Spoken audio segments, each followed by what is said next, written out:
C'est à la une. Et des mesures sanitaires renforcer la gestion de crise est-elle rationnelle? Jean-François Toussaint est avec nous, professeur de physiologie à l'Université de Paris, directeur de l'Institut de recherche biomédicale et d'épidémiologie du sport. Oui, bonjour Jean-François Toussaint. Bonjour. Je rappelle que vous êtes l'un des signataires d'une tribune de chercheurs qui reprochait au gouvernement une politique de la peur. L'intervention d'Emmanuel Macron hier soir et ces mesures vont-elles dans ce sens ou est-ce qu'elles sont raisonnables face au Covid ? Bien, disons que la raison a déserté la table de décision. Oui. On voit qu'une certaine élite parisienne reste sourde au désespoir de pans entiers de la société française et qu'elle offre le visage d'une panique et d'un catastrophisme le plus sombre qui l'emporte à nouveau. On est dans une situation dans laquelle l'élévation du nombre d'hospitalisations, de réanimations, 1600 lits de réanimation occupés hier, sur 12 000 annoncés par les instances sanitaires, nous donne l'objectif des 13%, qui sont ceux que nous avons entendus hier soir, comme un des objectifs nécessaires. Une fois de plus, l'adaptation nécessaire du système de soins n'a pas été faite pendant les mois qui ont suivi l'épidémie du printemps. Dieu sait si elle avait été annoncée et Dieu sait si le gouvernement n'a pas suivi les analyses qui pouvaient être les nôtres. Il était donc en situation de préparer, d'augmenter, de répondre aux besoins du système hospitalier, public et privé. Et on voit là que l'aveugle va donc désormais guider le paralytique. Ouais. Mais alors, professeur Toussaint, certains disent, et des spécialistes, des confrères à vous, quand même que, alors ce n'est pas forcément une deuxième vague pour eux, même si le président de la République l'a prononcé, mais que c'est une marée montante, là, et que si on ne fait rien, comme une marée, elle va monter et déborder peut-être un petit peu dans les semaines qui viennent. Comme vous l'avez vu, la marée est 20 à 30 fois inférieure dans sa vitesse de progression à celle que nous avons connue au mois de mars. Donc ça, ce sont les chiffres mesurables par tout le monde sur la pente d'accélération de cette entrée. Frédéric Adnet, responsable des urgences à Vicennes, l'a redit hier soir. Il ne s'agit pas d'une deuxième vague, il s'agit d'une augmentation lente mais continue à laquelle il faut répondre par des moyens sanitaires. C'était des mesures d'organisation sanitaire que la situation exigeait de l'État. Alors là, il y renonce et il se met à détruire méthodiquement la société et l'avenir de la jeunesse. Alors, professeur Toussaint, donc vous avez parlé des moyens donc, dans les hôpitaux. Qu'est-ce qu'il faudrait encore? Est-ce que vous êtes favorable à une politique massive de tests? La politique de test est une expérimentation épidémiologique à grande échelle. Elle a coûté 2 milliards d'euros juste pour cet été. Et ces 2 milliards d'euros n'ont montré qu'une seule chose, c'est la diffusion extrêmement rapide du virus, donc derrière lequel courent les instances sanitaires sans pouvoir absolument en limiter quoi que ce soit.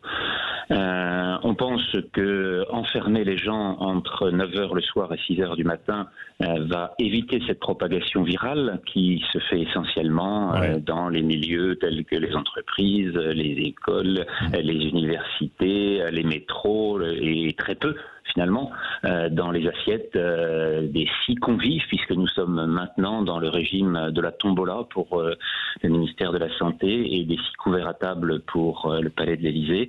Voilà les décisions qui sont prises actuellement et on voit qu'on n'a pas du tout d'autre chose que de mettre finalement des banlieues sous cloche et de renoncer à une politique sanitaire équilibrée qu'il aurait été nécessaire de mettre en place. Oui, politique sanitaire équilibrée, ça veut dire quoi alors? Qu'on comprenne bien.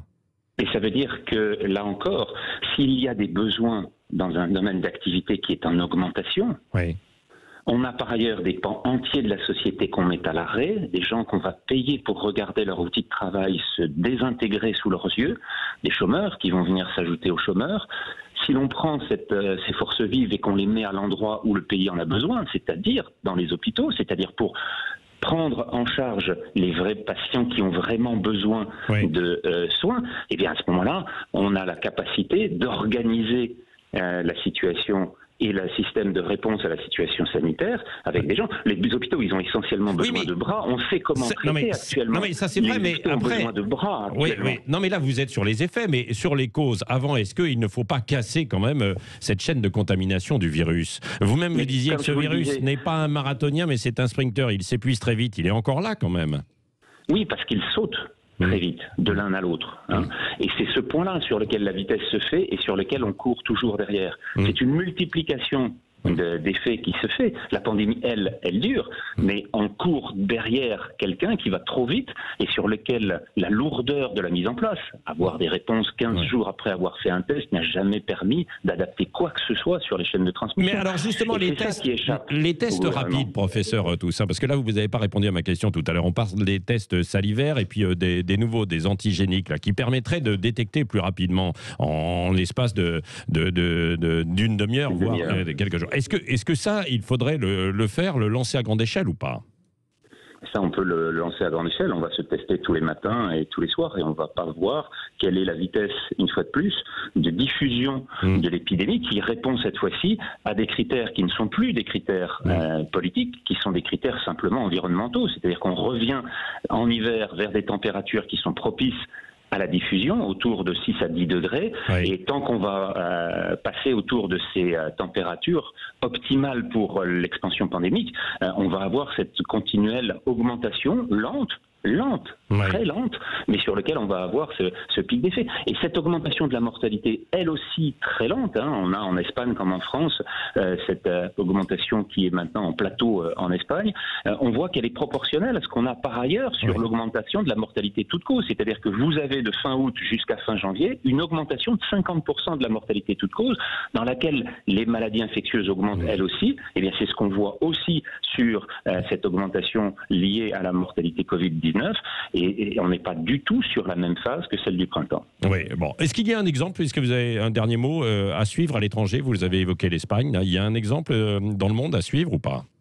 Mais comme toujours, on voit que le seul qui n'a pas utilisé ces mesures, au moment où l'OMS renonce à proposer le confinement en disant que les dégâts collatéraux sont beaucoup trop lourds, que ces mesures de type couvre-feu ou de type confinement nocturne ou de type confinement aggravent la pauvreté et rend les pauvres encore plus pauvres. Et nous, au moment où on fait ça, on est dans une situation dans laquelle cette nouvelle mesure n'a aucune certitude de décision, alors que si l'on regarde le seul pays qui n'a pas confiné, la Suède, et ben pour l'instant, il n'a toujours pas de réélévation de deuxième. Oui, mais enfin, il a quand même dit entre 5 et 10 fois plus de morts que les pays qui sont juste limitrophes de la Suède. Parce qu'il n'a pas su faire comme nous, pas plus que nous, la capacité à protéger les personnes qui étaient les plus vulnérables, les personnes âgées. Et c'est dans ce cadre-là qu'il a connu cette augmentation de mortalité. Mais la Suède n'est plus concernée actuellement par l'élévation dans laquelle se situe l'inquiétude européenne. Merci, professeur Toussaint, d'avoir été en direct avec nous ce matin sur Sud Radio. Et on revient